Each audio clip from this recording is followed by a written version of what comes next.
Bab 2069. Ricky Wang yang sombong. Malam ini, aku akan datang ke tingkat ketiga untuk mencarimu.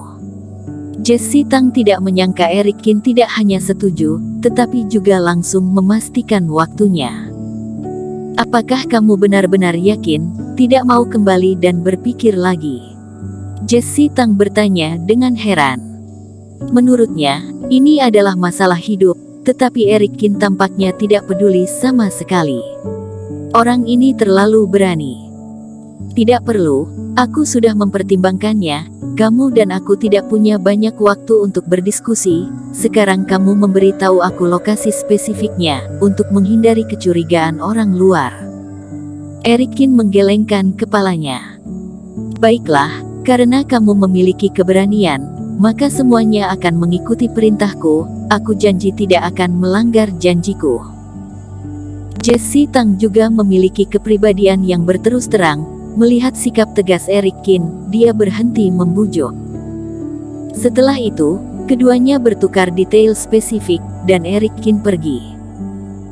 Adik seperguruan, ini adalah rahasia terbesarku saat ini, aku pikir kamu berada di barisan kami. Jadi memberitahumu, aku berharap kamu tidak mengecewakanku.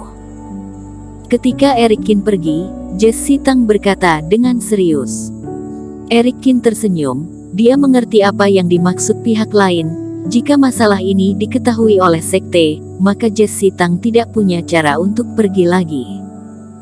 Mengangguk, Eric Qin, Chen dan yang lainnya langsung meninggalkan tempat itu. Sial. Jelas-jelas ini pertama kalinya aku bertemu dengan pria ini.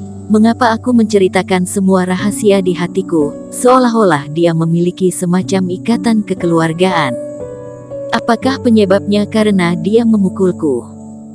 Setelah Eric Qin pergi, Jesse Tang tak berdaya menepuk kepalanya, wajahnya memerah. Ini sama sekali tidak mungkin, apa yang salah dengan dirinya, setelah dipukuli malah menjadi patuh dan dekat. Itu pasti alasan dia menyelamatkan Xiao Hua, benar Xiao Hua. Jesse Tang membelai ular spiritual yang tampak nyaman meringkuk dalam formasi es, hatinya terasa berat. Dalam perjalanan pulang, Chen beberapa kali ingin bertanya kepada Eric Qin, apa yang dia bicarakan dengan Jesse Tang, tetapi mereka berdua ragu-ragu, dan tidak mengatakan apa-apa pada akhirnya. Tentu saja, Eric Qin tidak akan berinisiatif untuk mengatakannya, tetapi pada kenyataannya, dalam perjalanan menuruni gunung, perhatian Eric Qin pada dasarnya terfokus pada formasi dari tingkat ketiga. Tampaknya seperti sedang mengamati pemandangan di kedua sisi, tetapi pada kenyataannya, Eric Qin menyembunyikan mata dewanya untuk menjelajahi sekitar. Jika dirinya ingin membawa Jesse Tang keluar, harus terlebih dahulu memasuki tingkat ketiga. Karena di sana adalah partai bagian dalam partai Jihuo berada, maka formasi di sini tidaklah sederhana. Bagaimanapun, partai Jihuo adalah sekte besar yang berumur ribuan tahun, dengan berbagai formasi yang ditumpuk dan diatur, dan formasinya sangat rumit.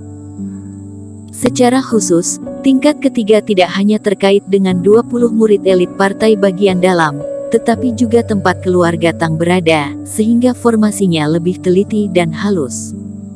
Eric Qin berjalan sepanjang jalan, dan hanya memandangnya dengan kasar. Jika ingin melihat apa yang diinginkan, harus teliti dalam mengevaluasinya. Waktu menuruni gunung terlalu singkat, sepertinya kita hanya bisa menunggu sampai larut malam. Benak Eric Qin pelan-pelan berpikir. Mengenai apakah bisa menembus itu, dirinya tidak khawatir sama sekali. Dengan bakatnya dalam formasi, ditambah dengan berkah dari metode sesat seperti mata dewa, di dunia ini sangat sedikit bentuk formasi yang dapat bersembunyi dari matanya. Tapi kecuali seperti saat sebelumnya, di mana dirinya yang bergegas ke istana es Arktik untuk membunuh Nikosi, dan tidak peduli akan ketahuan oleh orang dalam, jika ingin masuk, juga harus berhati-hati selangkah demi selangkah. Namun mencapai tingkat ketiga lebih awal juga berarti dirinya harus bersembunyi di luar tingkat tiga lebih lama dan lebih berisiko. Eric Qin sedang memikirkannya, Tiba-tiba di kejauhan, raungan terdengar seperti guntur di udara, menyebar kemana-mana dalam sekejap. Di antara mereka, ada suara klik tajam hampa yang merobek ruang udara, diikuti oleh suara semburan. Chen dan lainnya juga terkejut dengan gerakan itu, dan menoleh.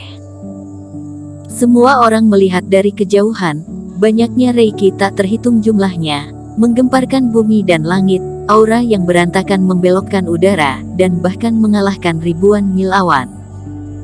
Satu demi satu, angsa liar melompat dari segala arah, dengan putus asa menolak penyebaran reiki. Karena aura ini, bahkan kinerja formasi panggung kompetisi ini, dipaksa hingga mencapai titik maksimum. Di panggung kompetisi sana, ada yang sedang bertarung, gerakannya juga sangat kuat. Chen tidak bisa menahan untuk berkata, bahkan formasi panggung kompetisi tidak bisa sepenuhnya menghentikannya, entah kultivator mana yang memiliki kekuatan seperti itu. Dilihat dari kejauhan, kekuatan ini bahkan telah melampaui banyak tetua partai. Tetua yang terhormat, pergi melihatnya maka akan tahu. Mata tetua Lin berkedip, dan juga sedikit tertarik. Mau pergi melihat-lihat. Chen melirik Eric Qin.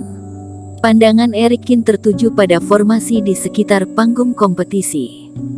Panggung kompetisi di tingkat ketiga terletak di tengah jalan menuruni gunung, lagi pula itu adalah tempat tinggal keluarga Tang.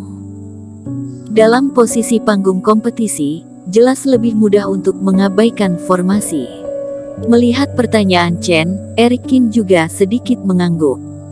Di antara para tetua pasti tidak akan menyerahkan statusnya, dan bertarung di panggung kompetisi partai bagian dalam. Terutama para tetua sekte yang cukup tinggi, bahkan jika ada kontradiksi, mereka akan menyelesaikannya secara pribadi, atau pergi berperang di tempat luar yang tidak ada orang. Mereka yang membuat momentum semacam ini hanya dilakukan oleh murid. Ini bahkan lebih menarik. Bersambung.